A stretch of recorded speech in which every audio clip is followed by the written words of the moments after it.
আসসালামু আলাইকুম। আজকে আমি আপনাদের জন্য আরও একটি নতুন রেসিপি নিয়ে আসলাম।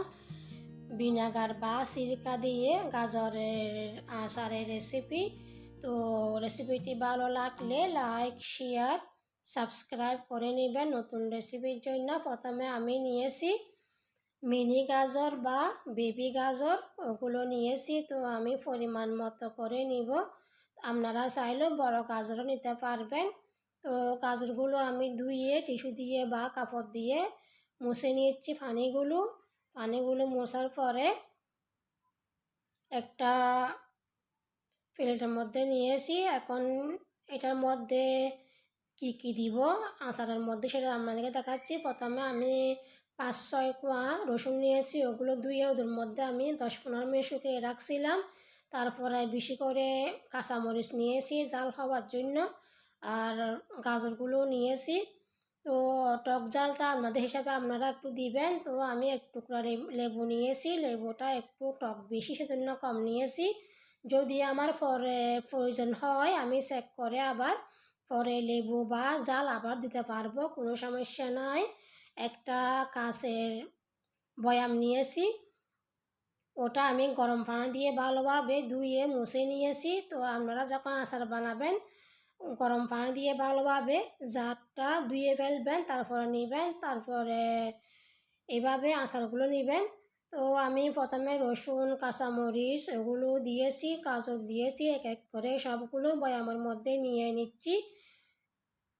আর এই আচারটি খুবই খুবই হেলদি, স্বাস্থ্যের জন্য খুবই ভালো এই আচারটি। সবগুলো আমি বয়ামের মধ্যে নিয়ে নিয়েছি। আর এখানে দিব লেবু, যে লেবুটা আমি এক টুকরা নিয়েছি ওই লেবুটা দিব। প্রথমে আমি এক টুকরা দিচ্ছি কারণ লেবুটা অনেক টক, সেই জন্য যদি আপনাদের মনে হয় লেবু কম হয়েছে তাহলে আপনারা 2-3 দিন পরে চেক করে লেবু রসটা আরও দিতে পারবেন।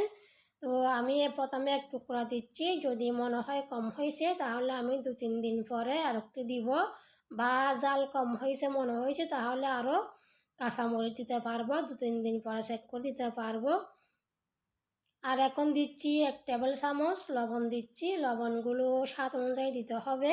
প্রথমে আমি 1 টেবিল চামচ দিচ্ছি, আবারও 2-3 দিন পরে আমি চেক করে যদি মনে হয় লবণ কম হয়েছে, পানি কম হয়েছে তাহলে চেক করে আবারও ভিনেগার বা আবারও লবণ দিতে পারবেন, কোনো সমস্যা নাই। এখন আমি দিচ্ছি পরিমাণ মতো বলতে যতটুকু ভিনেগার দিবেন ততটুকু গরম পানি দিবেন। তো আমি গরম পানি ভিনেগার দুটোটা সমানভাবে দিয়ে এভাবে বয়ামের মধ্যে একদম ফুল করে দিয়েছি। তো এটা ঢাকনা লাগাইয়ে আমি 4-5 দিন রেখে দিব।